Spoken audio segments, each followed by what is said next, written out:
So hello everyone, कैसे हैं आप सभी लोग। स्वागत है आप लोगों को एक बहुत ही प्यारी पोएम जिसका नाम है aunt Jennifer's tiger by Adrienne Rich. ओए होए, आन जेनिफर टाइगर में क्या नारीवाद है, क्या फेमिनिज्म है, क्या मेल डोमिनेंट सोसाइटी को दिखा रखा है और क्या बेहतरीन कॉन्ट्रास्ट है, क्या थीम है और क्या पोएम है, ये सब हम करने वाले हैं। तो आइए बिना टाइम वेस्ट करे स्टार्ट करते हैं इस पोएम को। देखो यार, इस पोएम में बहुत डिटेल में बताने वाला हूं आप लोगों को पोएम।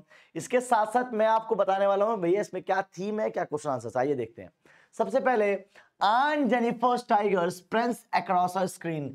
आन जेनिफर का जो टाइगर है वो पर्दे पे उछल कूद कर रहा है। तो आन जेनिफर्स टाइगर, आन जेनिफर्स के टाइगर, प्रेंस मतलब क्या होता है, कूदना, कूद रहे हैं किस पे, स्क्रीन पे। स्क्रीन मतलब क्या, एक पर्दे पे आन जेनिफर ने टाइगर बना रखा है, उस पे वो कूद रहे हैं।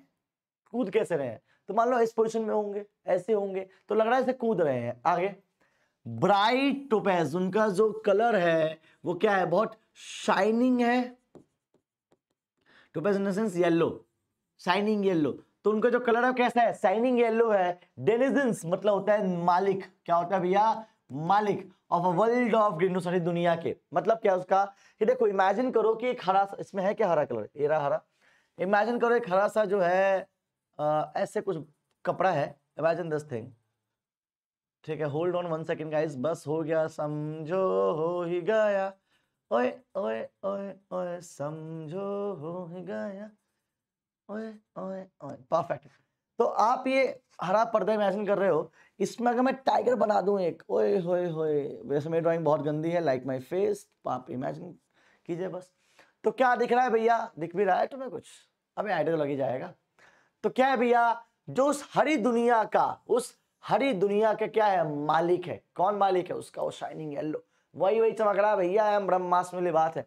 आगे, they do not fear the man beneath, beneath मतलब होता है नीचे, उससे कोई फियर नहीं उस इंसान से जो पेड़ के नीचे बैठा हुआ है। They do not fear the man beneath the tree, उससे कोई फियर नहीं उस इंसान से जो पेड़ के नीचे बैठा हुआ है। दे पेस, पेस मतलब होता है speed, The pace in sleek Sivaric certainty, उसकी जो स्पीड है वो निश्चित ही, स्लीक सिवेरिक सर्टेनिटी मतलब निश्चित ही, इसका मतलब क्या है, निश्चित ही, निश्चित ही। स्लीक और शिवैरिक है मतलब निश्चित ही पराक्रमी और बहादुरी से भरी हुई है। क्या, उसकी स्पीड, इसका मतलब क्या है कि जब वो चल रहा है ना तो लग रहा है बिल्कुल बहादुर है, जब वो चल रहा है ना तो लग रहा है बिल्कुल पावरफुल है। तो उसकी पावरफुल जैसी क्या है, स्पीड है।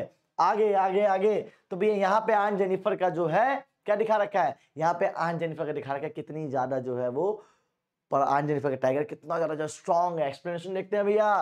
फर्स्ट स्टैंजा में आन जेनिफर टाइगर को दिखा रखा है, क्या कॉन्फिडेंट दिखा रखा है, मेजेस्टी दिखा रखा है, और वो जो है बिल्कुल ब्राइट टोपेज डेनिजन्स क्या सजेस्ट करता है, वो सजेस्ट करता है कि भैया बहुत ही वाइब्रेंट एंड प्रीसियस नेचर है उसका, अनलाइक आन जेनिफर, जैसे आन जेनिफर का होता है उस पोर्ट्रेट द ट्रिम। अब आन जेनिफर कैसी है, ऑप्रेंस्ड है, ये सब कैसे है, ये सब अभी आगे आएगा, आएगा आएगा आएगा। तो ये सब अभी आगे आएगा, लेकिन ये जो है भैया बताता है बिल्कुल एक्सट्रोवर्ट है। ऐसा है जैसे भैया कि बिल्कुल आपको जो है हवा पानी एक कर देगा आपकी, ऐसा टाइगर दिखा रखा है। आगे बात करते हैं स्ट्रेंजर 2 की। आन जेनिफर्स फिंगर्स, आन जेनिफर की उंगलियां फ्लटरिंग टू हर वूल, कांप रही हैं ऊन पे। आगे, फाइंड इवन, ये देखा गया कि the ivory needle hard to pull, वो हाथी के दांत की सुई को बड़ी मुश्किल से खींच पा रही है। क्या देखा गया है, फाइंड इवन, ये देखा गया है कि जो आइवरी निडल है, हाथी के दांत की सुई। अब आपको लगेगा हाथी के दांत की सुई क्या होती है भैया, सो को लकड़ी की सुई, बहुत पतली सुई, फूंक मारो उड़ जाए। तो वो ये देखा जा रहा है कि बड़ी मुश्किल से हाथी के दांत की सुई को भी खींच पा रही है वो। आगे, क्यों भैया, the massive weight of uncle's wedding band sits heavily upon aunt Jennifer's hand, aunt Jennifer की उंगलियों पे जो है उनके, मतलब massive weight of uncle's wedding band. अब मैसिव वेट का मतलब क्या है, बहुत ज्यादा वेट है अंकल के वेडिंग बैंड का। ओहो, डायमंड की है क्या, नहीं भैया, जब वेट बढ़ा है तो मुझे यार ये रिश्ता बड़ा भारी लग रहा है। मतलब क्या है, यू कान टॉलरेट, यू कान सोकल उसको टेकन, आप उसको देख नहीं सकते हो, आप उसको जो कैरी नहीं कर सकते हो, तब लगता है ना कि भैया बहुत ज्यादा बुरी हालत है, तो निकल जाओ।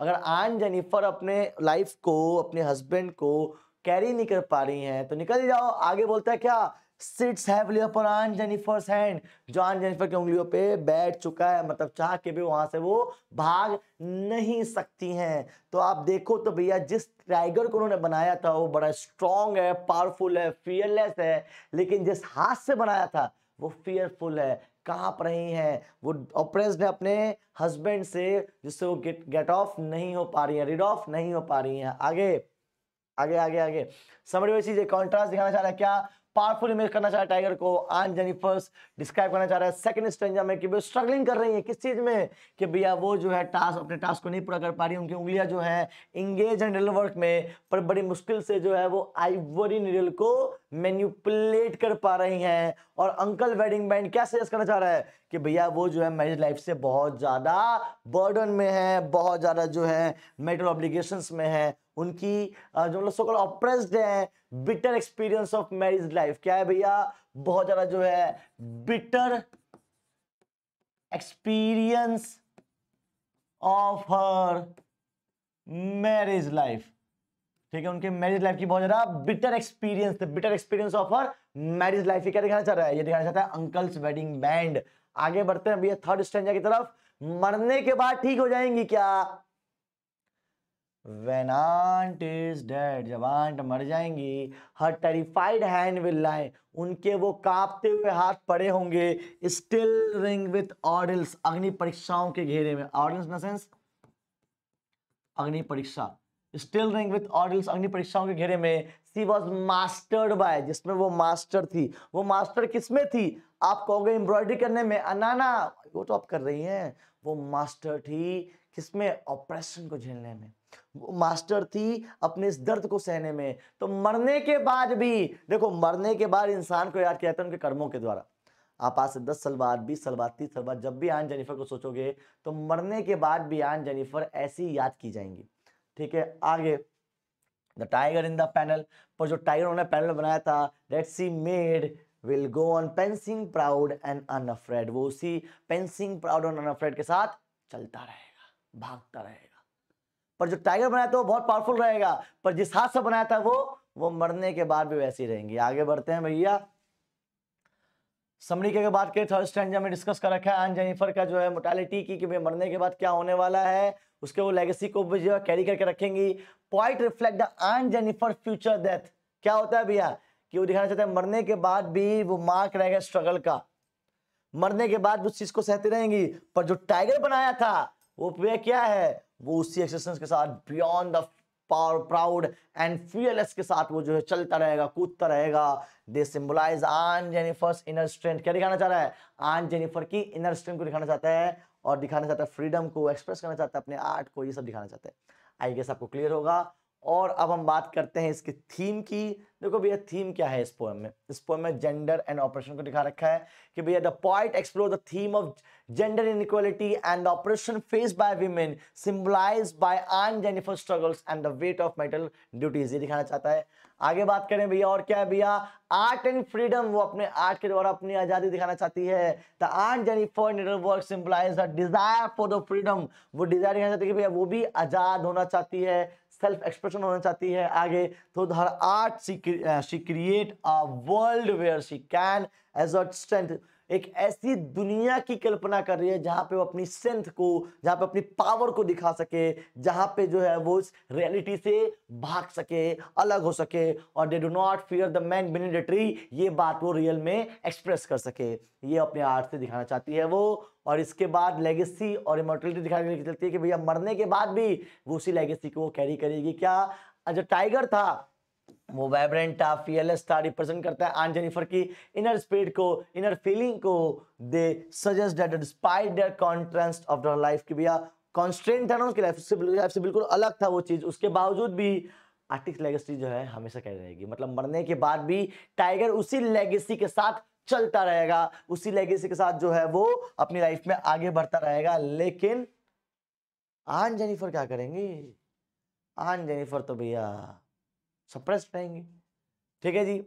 इसके बाद आन जेनिफर टाइगर जो है कहीं ना कहीं दिखाना चाह रहा है एक पर्सनल मतलब आर्टिस्टिक फीलिंग को, जिसमें वो जो है कहीं ना कहीं हाईलाइट करना चाहता है जेंडर इनइक्वालिटी को, male dominant and patriarchy society को, और कहीं ना कहीं एक फ्रीडम को दिखाना चाहता है कि वो भी जो है एक फ्रीडम चाहती है, क्या वो विमेन एंड जेनिफर। आप लोगों से रैंक प्लस ऐप पे ज्वाइन कीजिए आज ही रैंक प्लस, और बहुत बेहतरीन बेहतरीन टीचर से पढ़ने का मौका पाइए। तब तक के लिए मैं मिलता हूं आपसे नेक्स्ट वीडियो में। क्या करना है? जय हिंद, जय भारत। आई होप वीडियो पसंद आई होगी। Bye bye.